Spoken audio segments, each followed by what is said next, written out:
Buenas noches, días o tardes. Bienvenidos nuevamente a Filosofía para Tarados. En esta ocasión voy a hablarles un poco acerca de la última ponencia que realicé para un coloquio de investigación. Es llamada La verdad, no, la verdad como promesa, una reflexión sobre la noción de la verdad en la historia. Lo hago porque principalmente no transmitieron la conferencia, o sea, mi exposición, no la transmitieron, al igual que ninguna otra, por cierto. Pero, eh, pues me gustaría igual explicarla, ya que no pude compartir una transmisión con ustedes. Sí me agradaría bastante, al menos, explicarla aquí, ¿no? Voy a ir paso a paso, y para eso, aquí, frente a todos ustedes, sin ninguna especie de tapujo ni nada, voy a abrir las diapositivas para irme guiando, porque pues aquí no hay calidad, ¿vale? Aquí no hay edición ni nada de eso porque pues no estoy en eso. La verdad, editar últimamente es como abrir lo que no era, ¿cierto? No, sí abrí lo que era. Sí abrí lo que era. Editar últimamente es bastante tedioso. En especial he estado teniendo problemas con mi computadora que está cada día más lenta. Entendible. Ha estado marchando 4 añazos seguidos. Em, Trabajo de grado, trabajo X, trabajo esto y así. Entonces, pues es entendible que ya esté un poquito, que ya no la aguanta, ¿vale? Que ya no, no tanquea más. Ah, por cierto, ¿no vieron que me corté el nido de ratas? Soy todo un caballero ahora. O sea, si antes ya estaba de mamón, pues ahora más. Y ven que parezco un niño otra vez, ¿vale? O sea, parezco que tengo como que, como 16 años. O sea, miren, me quité la cosa esa fea que tenía aquí y ahora tengo 7 años menos. Entonces, bueno, la verdad, como promesa, vale, vamos a comenzar. Sería bueno ir poniendo las diapositivas, pero no. O sea, imagínenla, represéntenla, ¿vale? Imaginación, para eso está, ¿no? Bueno, primero yo me planteo una pregunta, que es el historiador es una clase de Sísifo. Ustedes saben cuál es el mito de Sísifo, creo que ya todo el mundo lo conoce, ya hace parte de la cultura general, yo diría. Antes no era tan popular, pero pues la cultura del meme, de las bromas y todo esto, pues lo ha hecho bastante. Me estoy tratando de peinar porque pues, hombre, no me peiné antes y vaya problema que tengo en el cabello, pero en fin, no eran tan populares, ¿vale? Los relatos, el propio mito de Sísifo de Camus, no, pues no eran tan populares antes, o al menos yo no lo veía así. Fue últimamente que hizo un boom, ¿no? El meme, ustedes no han visto, pues el meme donde está Sísifo así, cargando la roca y suena Me and the Birds de, ¿cómo es que se llama este grupo? Voy a buscar, de Duster, vale, de Duster, que aparece ahí, el Sísifo así cargando la roca y suena un tararán, dun, dun, dun, dun, pues en fin, obviamente. Y bueno, a mí me hace bastante gracia el meme, pero pues yo usé otra pintura para amplificar esto. Usé específicamente la pintura de Tiziano, que se llama Sísifo. Está Sísifo así con la roca así. Ay, como que no puede cargarla así. Ay, pero en fin. ¿Cuál es la analogía que yo hago con Sísifo? Sencillo. Cuando un investigador, sea filósofo, historiador, lo que sea, en mi caso está enfocado en la historia, investiga, busca la verdad, a veces con tantas refutaciones como opuestos, coyunturas entre la propia teoría, entre la propia práctica, parece que no se llega a una verdad uniforme o una verdad única. No las hay realmente, pero pues hay unas verdades que son más estables, que eso ya lo podemos ver en las ciencias naturales, pero por aquí no, ¿vale? Porque las ciencias humanas son ciertamente un poquito más complejas en cuanto a eso. Entonces parecería que cargamos una roca así, ay que no puedo, que no puedo, y que no nos lleva a ninguna parte, ¿no? Carecía de sentido. O sea, desde que es complejo encontrarlas, pues con tanta refutación que tenemos entre nosotros, los modelos que cambian y esto, parecería que pues es una pérdida de sentido, ¿no? Entonces yo explicaba ahí que hay diferentes tipos de verdades, que es la verdad no es algo que existe, es algo que se dice. Eso es la verdad como discurso, ¿vale? Como algo que pertenece simplemente a los aparatos discursivos, prácticas discursivas. Esto más o menos nos llevaría, por ejemplo, a Foucault, ¿no? A la arqueología del saber, a las palabras y las cosas y a todo esto, toda esa línea de Foucault. Incluso después, diría yo, en la arqueología del saber sigue manteniendo eso con la genealogía de Nietzsche, pero en fin, ya eso nos estamos adelantando, ¿no? Luego, la verdad es que no hay una verdad. Cuarteto de Nos ahí potente, ¿no? Sí, claro. No, eso es parte del relativismo, ¿no? No falta el que te diga, es que no hay verdad, no, la verdad es que no hay una verdad. No sé cómo es que se llamaba este tipo, Darío, de ese nombre ahí todo raro, que no lo voy a pronunciar, pero sí, el que hace filosofía a martillazos, una cosa así. Él dijo una vez en una conferencia, creo que dijo esa frase, y a mí la verdad, pues no me gustó mucho, no estuve muy de acuerdo, y pues, ¿qué quieres que te diga? No, no se me hace como muy lógico, ¿vale? Decir algo así. Y el relativismo tampoco se me hace muy lógico aquí entre nosotros. Sí, yo sé que es medio borde, pero pues yo siento que es una corriente filosófica que más que otorgar algo nuevo o aportar, daña. Daña a bastante a las personas que desconocen bien de esto y creen que por decir que no hay una verdad, bueno, son superiores al resto, ¿no? Como ellos no saben que la verdad es que no hay una verdad. El tipo así en una esquina así y los otros ahí en la rumba, así como en plan, este pendejo se cree diferente porque dice que la verdad es que no es la verdad. Algo así, ¿no? Yo me lo imagino así en mi cabeza porque estoy medio esquizofrénico. Entonces, retomando, eso es parte del relativismo. Luego tenemos la verdad es relativa a la interpretación del sujeto, que es un relativismo hermenéutico, lo llamo yo. No sé si eso realmente existe, eso, pero es un relativismo hermenéutico que viene, por ejemplo, a una frase que dice Nietzsche, ¿no? Que es, no hay hechos, son interpretaciones. Ahí vamos a revisar eso, que es una frase de las frases que más se han tergiversado en la historia de la filosofía. Bueno, luego, el sueño de la razón produce monstruos. La verdad como legitimación. Para aquello que haya estudiado la ilustración, ¿vale? Verá que en esta época, la que por ejemplo Foucault llama la época clásica en las palabras y las cosas, y en otras, y también en la historia de la locura, la época clásica, que normalmente en historia se le conoce a la historia, a la época clásica como la antigüedad, ¿vale? Como Babilonia, los egipcios, Grecia, Roma, pues a eso se le conoce como en historia a veces, como la época clásica, el mundo antiguo. Pero pues Foucault pues, dice que le da igual esas clasificaciones que no van con él y dice que la época clásica es prácticamente la modernidad, ¿no? Entrándose en la modernidad. Del 1500 en adelante, ¿vale? Sí. Entonces, lo que ocurre aquí es que durante ese tiempo pues se intentaba legitimar muchas cosas mediante la razón y la ciencia, ¿no? Eh, la propia obra de Hegel, que aquí está, y de hecho voy a citarla, porque de hecho aquí tengo la cita directa, no tengo que ir a buscar el libro, pero en fin, lo puedo buscar igualmente para mostrárselos. Ya lo he mostrado varias veces, este libro, y no solo este libro, sino también la fenomenología, que la tengo por acá, está encima de la Maleucada. Ustedes saben cuál es la Maleucada, ¿no? Mi computadora, en este caso el gabinete, o para aquellos que ya lo llamamos así desde siempre, la CPU. En fin, son estos dos libros, ¿vale? Y un tercero, que lo tengo por acá, creo. Ahí está, lo voy a sacar. Porque pues ya que estoy mostrando los libros de Hegel, pues casi se me cae. Ya que estoy mostrando los libros de Hegel, pues qué más que mostrar el tercero que tengo aquí. Que es este. De pues, la historia de la filosofía, la fenomenología del espíritu y las lecciones. ¿Vale? En todas Hegel pues traza como un sistema filosófico, pero es en las lecciones donde habla más del factor histórico de la historia de los pueblos. Es así, por eso abandonamos África, para no mencionarla ya más. No es una parte del mundo histórico, no presenta un movimiento ni una evolución, y lo que ha acontecido en ella, en su parte septentrional, pertenece al mundo asiático y europeo. Lo que entendemos por África es algo aislado y sin historia. Buah, una belleza, ¿no? O sea, sí, increíble, ¿no? Lo que dice Hegel aquí. Bueno, esto no es la primera vez que Hegel dice algo así. De hecho, no sé si es en las mismas lecciones o en otra obra. Bueno, eso lo tendría que ver de la cita que hacen pues, Joyce Aplin, Lane Hunt y Margaret Jacob, que eh, mencionan en una obra de Hegel, dice que, por ejemplo, los negros no tienen moral. O sea, cosas de la ilustración, ustedes ya saben, en esa época. Entonces, pues podemos decir que pues esto antes se creía cierto. Hay muchos que creían. De hecho, incluso hasta Marx y hasta Engels se hablaba aún de los pueblos sin historia, ¿vale? Los pueblos que no tenían historia, wow, increíble, ¿no? Aún se hablaba de ellos.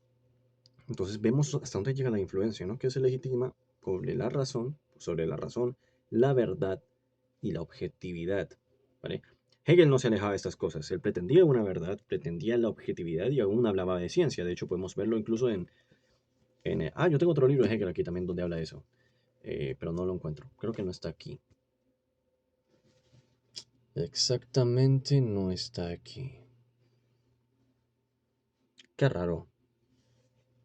Juraría que estaría aquí, pero no, no lo... Ah, no, sí, aquí está. Hombre, pero para sacar eso, hombre, voy a matar a alguien. ¡Ay, mi purín! Se cayó, pobrecito. No, que no se haga daño. Eh, hombre, lo voy a sacar porque así soy yo de campeón, ¿vale? Pero pues no debería hacer esto porque pues capaz mato a alguien. Voy a matar a alguien, ¿cierto? Bueno, ahí se cayó un reloj ya.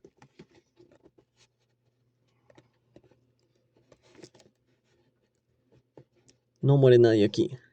Eso, no muere nadie aquí. No muere nadie aquí. Soy un genio. Me tocó apoyar la cara contra eso para que no se cayera. Les digo, sacar libros de esa torre es como jugar Jenga. En especial porque está entre los más bajitos. Sí, está dañado. Lo compré en la Universidad de Antioquia cuando lo pude ver. Y es la Enciclopedia de las Ciencias Filosóficas, una de estas editoriales que ya no las hay, ¿vale? Y pues en ellas Hegel aún habla de ciencia, la ilustración es así, la gran mayoría hablaba de ciencia, de la objetividad, de la razón, ¿no? De la verdad. Y Hegel, pues gracias a estos conceptos, estos términos de relaciones de pensamiento, lo que encontramos en la ilustración, encontramos una legitimación de comentarios como estos, ¿no? De creencias como estas, que hacen parte de la ciencia, ¿no? De la concepción filosófica y científica del mundo. ¿Ok? Básicamente, ustedes saben que en la ilustración la filosofía era sinónimo de ciencia, ¿vale? O sea, no estaban tan separadas como hoy en día, y tiempo después lo podemos ver, ¿no? Cuando, por ejemplo, la historia se hace autónoma como una ciencia, ¿no? Una ciencia positiva, o lo veían los positivistas y así, una ciencia diferente pues, a lo que es la de filosofía, se le trata de excluir la filosofía porque la filosofía ya no era científica, ¿vale? Empiezan a cambiar pues las relaciones de pensamiento científico, ¿no? ¿Qué es la ciencia? Pues la ciencia ya no es filosofía. Eso ocurre más que todo en el siglo XIX. Pero antes, pues la ciencia y la filosofía pues iban de la mano, ¿vale? Entonces, ¿qué ocurre aquí? Vemos pues obviamente que estos son comentarios que pues, ajá, bueno, pues ahí están, ¿no? Y luego, el peligro de la verdad, ¿vale? El peligro de la verdad yo lo ejemplifico con una obra de Francisco Goya, que se llama El sueño de la razón produce monstruos. Voy a relatar, y de hecho no tengo que relatarlo, porque puedo leerlo porque yo lo tengo aquí, sí señor. Eh, yo lo tengo escrito, porque es un paper que yo tengo escrito aquí. Voy a buscar, y lo voy a leer de una vez, porque pues, ya que estamos, pues, no pierdo tiempo, ¿no? Em, no lo encuentro. Aquí está, sí señor. Em, es este aquí. No vaya yo a confundirme. Y ahora solo es esperar a que abra.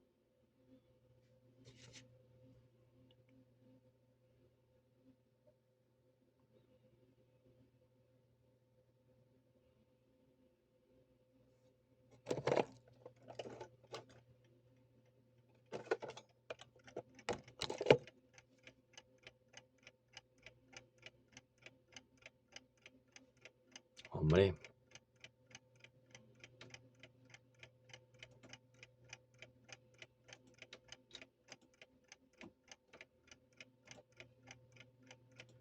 sí le di, ¿no?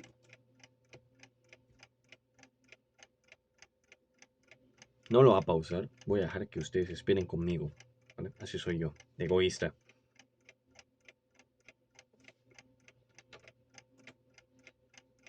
Gabriel, que era, ¿no?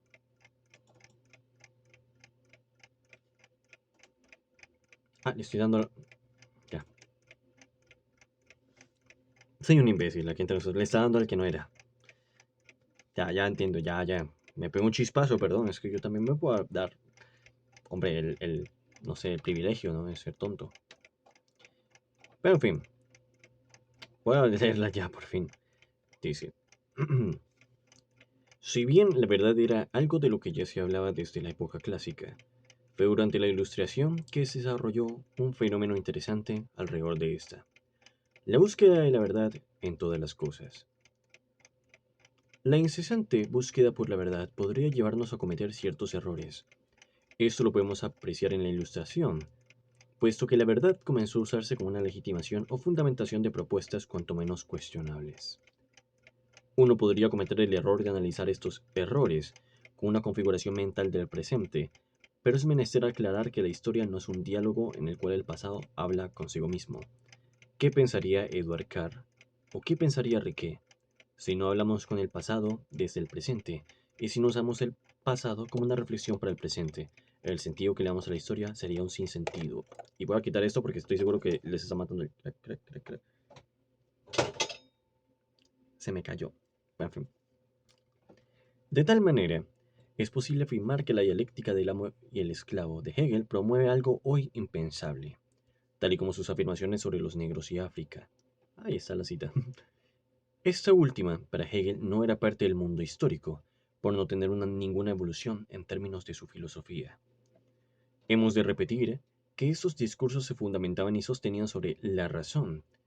La razón produjo una monstruosidad que conocemos como teleología histórica, una que Hegel defendía con la evolución y otras categorías de su sistema, aunque he de aclarar que no toda teleología es mala.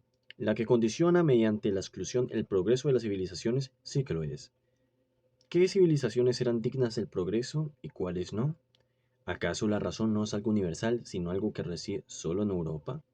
Con Hegel pudimos apreciar que la razón es selectiva. Ahora bien, la obra de arte que tiene como nombre el título de este apartado nos ofrece un mensaje del que podemos reflexionar. La obra de Francisco Goya nos muestra a un hombre sentado en una silla, reposando con cierta angustia sobre un escritorio. Algunos dirían que el hombre es el propio Goya, pero si fuese alguien más, ello no cambiaría nuestra reflexión. Este se encuentra dormido sobre lo que parece ser su puesto de trabajo, uno como el que tengo yo ahora, o como el que tiene cualquier investigador, escritor, pensador, etc. Sobre él se encuentran ciertos animales nocturnos, búhos, murciélagos, un lince y un gato, que observan al hombre fijamente y que lucen más como un tormento que como una agradable compañía. En cuanto a la composición, podemos observar cómo la parte superior del hombre, donde ubicamos la cabeza y los hombros, se ilumina tenuemente. Es difícil apreciar la diferencia de la iluminación de tal parte de la obra con respecto al resto de sus elementos, pero si uno se fija bien puede apreciar un poco. Por encima de esta luz tenue y reposando encima de su espalda se encuentran los búhos. Estos representan sabiduría. Es la misma sabiduría la que atormenta al hombre que solo busca descansar. Esta sabiduría está en un proceso de corrupción.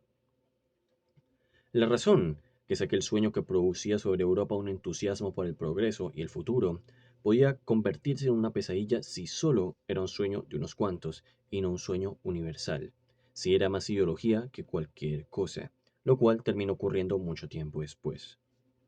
El riesgo de la razón, la causa por la cual produce monstruos, es que puede ser usada a favor de unos intereses, para ejercer el poder, de modo que aquel búho que representa la sabiduría expresa a sí mismo la corrupción de la sabiduría, la corrupción del compromiso del sujeto con respecto a la razón. Se puede deducir por el juego de colores en el búho, lo cual señalaré más adelante. Podríamos afirmar entonces que es aquella obsesión o compromiso radical que tiene el pensador ilustrado con la razón, la verdad y el progreso lo que le lleva a crear monstruos, monstruos que no le dejarán en paz como si el cuerpo de Allan Poe se tratase. Estas criaturas podrían llevarle a la desesperación de legitimar la verdad sobre cualquier cosa y a cualquier costo. Retomando los elementos de la obra, en la mesa, en la cual se encuentran los folios, el día a día del hombre que sobre esta reposa, encontramos el título de la obra escrito en blanco. Curioso es que aunque el blanco significa pureza y es lo más cercano al color de la luz que nos produce una profunda ceguera, en el cuadro es difícil leer el título por causa de que el blanco es poco visible. El color más puro en este cuadro pierde pureza, pierde aquella fuerza que nos permitiría enfocarnos primeramente en él que en cualquier otra cosa. De hecho, es probable que el nombre de la obra sea lo último que el espectador aprecie.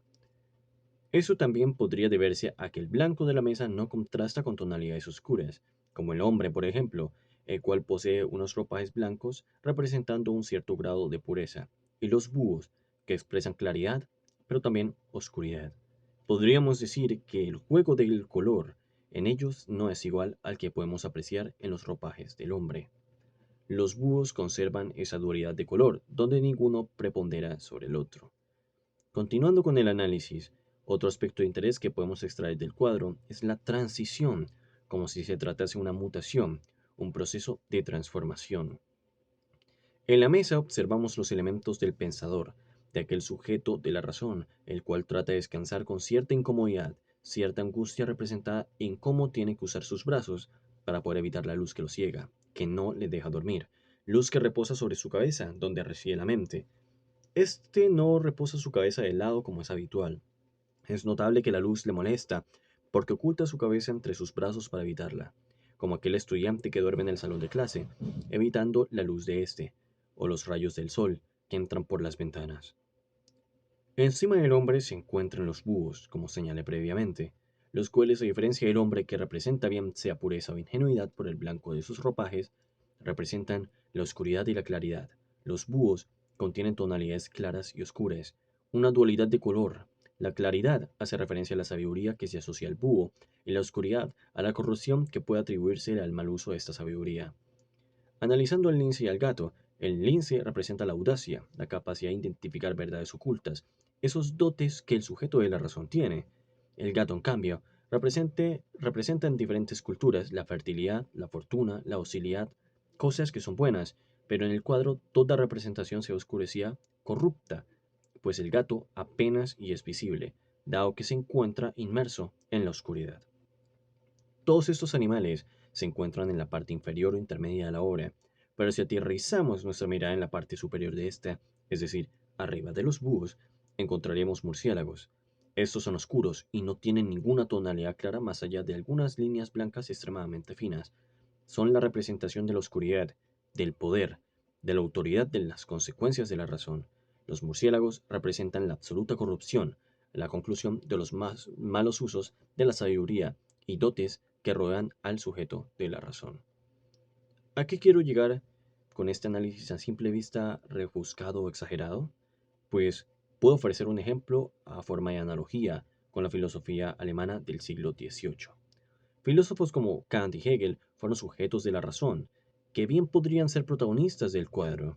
En la obra de Kant, que es la ilustración, y el apartado, la ilustración de la fenomenología del espíritu, de Hegel, se encuentra un interés por esta idea, por la razón y la verdad. La cultura alemana, el idealismo alemán y las propias ideas sobre el espíritu de los pueblos que mueran y aquellos que perduran y transitan a la historia universal, como lo expresó Hegel en sus lecciones sobre la filosofía de la historia universal, produjeron sobre los alemanes una idea de superioridad, de diferenciación entre ellos y el resto de Europa. Estos son los búhos ambivalentes, que profesan la verdad, la sabiduría, pero también el inicio de la corrupción. Ya en el siglo XX, en Alemania y otros sectores de Europa, estos búhos se convirtieron en murciélagos autoritarios, producto de una mala interpretación y tergiversación del sueño de la razón. Bueno, en resumidas cuentas, a lo que quiero llegar con esto, ¿vale?